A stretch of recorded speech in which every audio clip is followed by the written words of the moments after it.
ભાઈ હું કે ડાયરો એક ગામડાના અને એક ખેડૂતના ભાઈ બધાને રામ રામ સીતારામ જય જવાન જય કિસાન જય માતાજી અને ભાઈ બધાને જય શ્રી કૃષ્ણ। તો આઈ હોપ તમે બધા ખુશી મજામાં હશો ને દ્વારકાધીશ બધાને ખુશી મજામાં રાખે। તો કરીએ ગામડાનો અને ખેતીવાડીનો વ્લોગ ચાલુ। આજ ડાયરેક્ટ લાઈવ વાડીએથી વ્લોગ ચાલુ કર્યો હે। હમણાં કામકાજમાં તમે એક ધારા વ્લોગ જોવો છો, ઓરવણું હાલે ને ખાતર વાવવાનું હાલે ને પારા ખેંચવાનું હાલે। એટલે બે ખેતરમાં આપણે પારા ખેંચી લીધા અને બે ખેતરમાં પાણી હાલે। આ એક ખેતરનું કામમાં પાણીનું પૂરું થયું છે, તો હવે આપણા મેઇન ખેતરે આવી ગયા છે। અહીંયા પણ આપણે આજ સવારથી કામગીરી ચાલુ કરી, 10 પારા ખેંચી લીધા છે। હવે આમાં આપણે વાવવાનું છે ખાતર વાવ્યા પછી ડાયરેક્ટ અહીંયા આપણે ચડાવવાનું છે પાણી। અત્યારમાં સવારમાં પારા ખેંચતા હતા તો 10 ઉતાણા નાખી દીધા છે।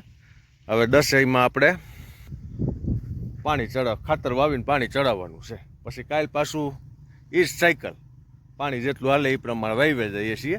પાણી થોડુંક આ બાજુ અમારે ઓછું। અને હા મિત્રો, નવા મિત્રો હોય તો ખાસ ખેડૂત અને ગામડાના મિત્રો ખાસ સબસ્ક્રાઈબ કરી દેજો ચેનલને ભૂલતા નહીં। અને બાકી મિત્રો જય જવાન જય કિસાન હંમેશા।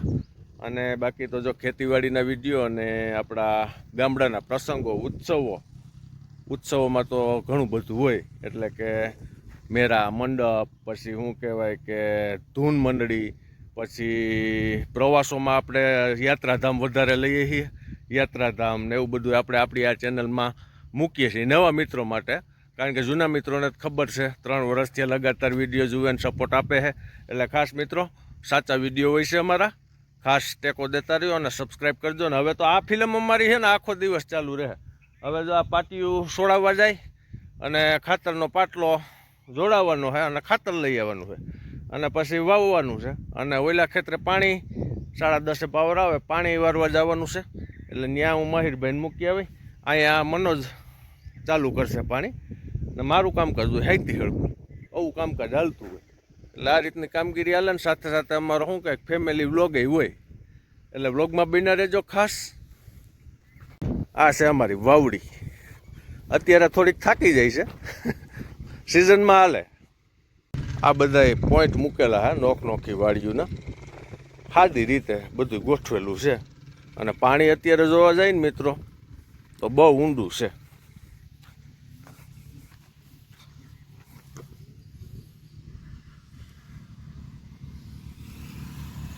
ઘણું ઊંડું છે। 104 ફૂટ વાવડી છે ને લગભગ 84 ફૂટ 85 ફૂટે પાણી છે। પેલા માઢિયા છે ને એની હિસાબે ખબર પડી જાય। પહેલાં શું હતું, હવે એ તો જમાનો શું કહેવાય કે આધુનિક ટેકનોલોજી વાળો આવી ગયો, પણ અમે આમાં ફિલ્ડ માર્શલ મશીન આવતા ને નીચે પંપ બેહાડવો પડતો ને એ ભૂંગળા ઉતારવા પડતા ને પટ્ટા ખડી જતા ચડાવવા જવા પડતા ને એ બધું કરેલું ખરા। અને પેલો ફૂટવાળવાળો નીચે પાઇપ હોય એ મૂકવાનો હોય ને એ મશીનમાં તો શું હોય, પહેલાં તો પાઇપ ભરવાનો હોય। એટલે એવું ઘણું બધું પહેલાં બહુ મહેનતવાળું કામકાજ હતું। અને હવે ટેકનોલોજી બધી આવી ગઈ છે, આપણે કરેલું છે। આમાં ઉતરેલા છે એ પટોક અંદર ઓલી દોરી બાંધવાની હોય પંખામાં, એ કરેલું છે। આપણે આવી ગયા છે એ ઓયણી જોડાવા। હવે આ ખાતર વાવવાનું છે અને વાવની વાત કરતો હતો ને, હું તમને ફિલ્ડ માર્શલ મશીન બતાવું। આપણે 5નું ફિલ્ડ માર્શલ મશીન છે જૂનવાની। આ મશીન છે ને ન્યા માનતા પેલા તો કે સાધન તો નહોતા, આ મશીન અહીંથી ગાડામાં લઈને ન્યા લઈ જવું, ગાડામાં ચડાવવું, પછી ત્યાં ઉતારવું ને બધું છે ને આમ કાંઈસવાળું જેને ફેરવણી કરી હોય ને એને ટેવ હોય બધું। એટલે ગાડામાં સડી જાય ને ઉતરી જાય, ફીટી થઈ જાય, એટલે એવું બધું હોય ને। પહેલાં શું હતું, હાથે વાવતા મગફળી ઈઠાવીને જારીએ, પહેલાં 2 દાંડી વાવતા, એ પણ આપણે 4-5 વર્ષ વાવેલી। એટલે પહેલાંનો સમય થોડોક છે ને ટૂંકમાં 15-20 કિલોના વાવણીયા હોય બીના ભરેલા ને હાથે વાવવાનું ગારો ને બધું, એટલે અઘરો હતો। ને અત્યારે બધું શું કહેવાય કે ઓટોમેટિક આવી ગયું બધું, અને બહુ કાંઈશું થોડીક ઘટી ગઈ, જારી ઘટી ગઈ, કાંઈશું ઘટી ગઈ, એવું થયું। 28 20 આવી ગઈ, અમુક 14 પૂગી ગયા, એટલે એવું બધું છે। હાલો હવે જાજી વાતો હોય તો જૂનવાણી વાતો આપણે કહી રાખશું બ્લોગમાં। પોટલા બંધાય અને કરીએ કામ આપણું ચાલુ. નકર બધી પૂગા હે ને આજે કાંઈ 2-3 કામ કરવાના હે.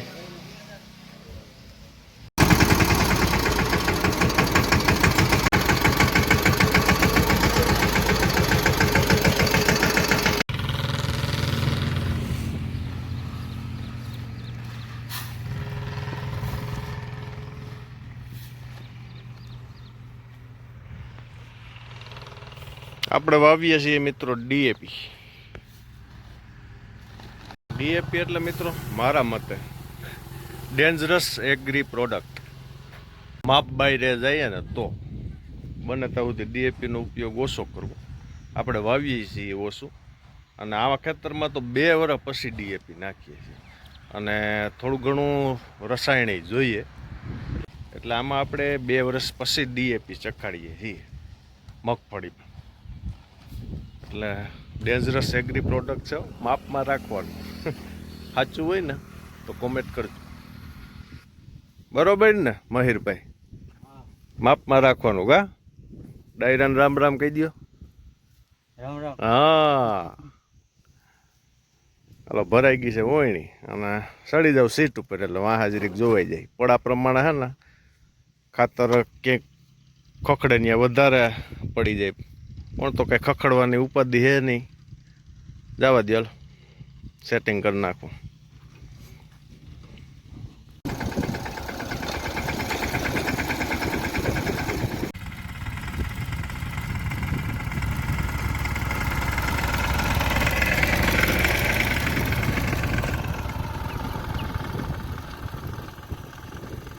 અને કાલે આમાં વાવેતર કરવાનું છે.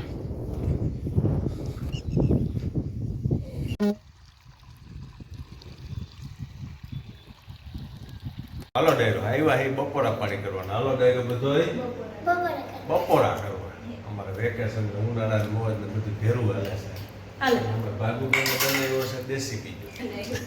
ભાગુબેન દેશી પીજો બનાવ્યો. બાજરાનો રોટલો, માથે દાણા મૂક્યા, ચટણી, માખણ. આ દેશી પીજો છે, પણ આમાં ચટણી નથી. આ ભાઈ તીખું નથી ખાતા. મસાલિયું દે હજી એમાં ઘણા મસાલા એડ કરવાના. કા સીતારામ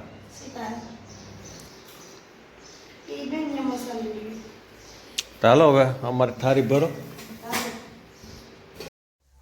તો મિત્રો બપોર પછીના વ્લોગમાં તો ટ્રેક્ટર આવી ગયું પાછું મેદાનમાં, એટલે કે વાડીમાં, અને પાણી ચાલુ કરી દીધું છે આપણે મેઇન ખેતરમાં, અને ઉવા પણ ચાલુ છે. હવે કાલથી 2.5 વીઘા જે પી ગયું છે એમાં વાવેતર ચાલુ કરવાનું છે. યુવરાજથી વાવવાનું છે અને માથે મૂકવાના છે ફુવારા. એવું બધું પ્લાનિંગ છે.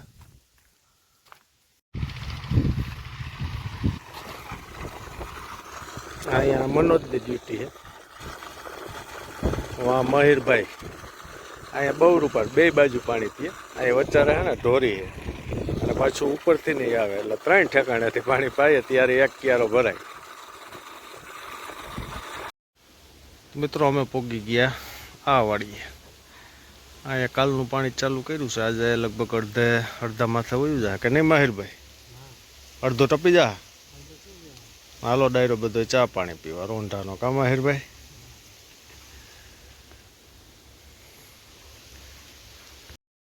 અહીંયા થોડોક અમારે પ્લાન ચેન્જ કરવો જોઈએ. ઉપરથી પાણી પાછું ન મૂકી શકીએ વાવી, કારણ કે મોરા જેવું પાણી છે. એટલે 2 વાર ઓરવવાનો પ્લાન છે. 2 વાર ઓરવી નાખીએ તો સારું એમ. એટલે એવો પ્લાનિંગ કર્યો છે. તો મિત્રો ગુડ રોંઢોને આપણે આવી ગયા છે ઘરે. કુમરો મારવા આવ્યા છે. રોંઢાનો સમય ગામડાનો, એટલે આગળના બ્લોગમાં વાતો કરી હતી ને આપણે ચણાની, એવું બધું કામકાજ હાલતું હોય. અત્યારમાં જો બેસી ગયા. અહીંયા આપણે પ્રોચમાં ચણા હુકાતા હતા ને એની થઈ ગઈ છે દાળ. લવું કામકાજ હાલતું હોય. દાળ થાય છે હમી. આમાંથી હવે જે ભજીયા બનાવે તે લોટ કરવાનો. આજ લોટ કરી નાખો, બીજું હું હે રમતી કઈ રીતે દાળ દઈ દીધી. એક બાજુ હુપડું હાલે, એક બાજુ સૈણી હાલે. પૈતરા નીકળે ને વાં શું નીકળે ભગું? હે ઓગણા કહેવાય એને એમ ને ઓગણા એટલે આખા દાણા રહી ગયા હોય ને એ આમાં રહી જાય અને ગાડી નીકળી લઈ આવી જા એ પાકે નહીં ની દર એ દાણા કાચા રહી ગયા અને અને આ ભાઈને જવું છે સાયકલિંગ કરવા ડેલો ખોલવો તારા હાથ નથી શું કહેતો તો ક્યાં બસું છે ક્યાં બચ્યું છે માળામાં બચ્ચું આવી ગયું આ અમે માળા બાંધતા છે સમજા આ માળો છે ને અત્યારે આમાં બચ્ચું છે ને એ મારો માળો હે રાજવીરનો કયો રાજવીર એમાં ઉડી ગયા કા રાજવીરના માળામાં એ માળો બંધાઈ ગયો છે માળામાં માળો બંધાણો છે અને આમાં બચ્ચું છે જોઈએ હાલો બતાવીએ તમને હા હાલો નાના નાના બચ્ચા હે લાઈટ કરવી જોઈએ રાજી નાના નાના બચ્ચા છે આમાં તમને દેખાતા હોય તો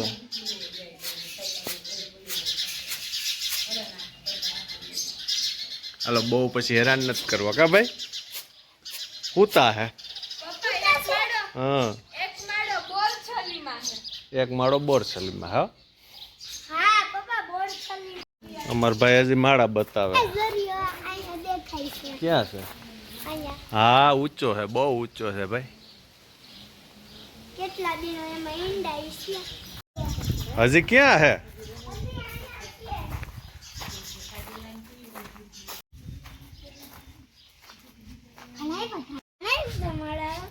એક સજા ઉપરી માળો હે એટલે જો કે તમે બેકગ્રાઉન્ડમાં જોતા જ હશો સવાર હોય કે ગમે અત્યારે રોંઢો હોય ગમે ત્યારે તમને હે ને પંખીનો અવાજ તો સંભળાતો જ હોય એટલે અહીંયા એટલામાં હે ને માળા જાજા હે અને પક્ષીઓ માટેના ચણ અને બીજા નંબરમાં પીવા માટેના પાણી પીવા માટેના કુંડિયા મૂકેલા હે એટલે બાકી પહોંચી ગયા આપણે મેઇન વાડીએ જ્યાં સવારમાં કામની શરૂઆત કરી પારા ખીચા ખાતર વાવ્યું ને એમાં પાણી મૂક્યું છે પાવર ગયો હે હમણાં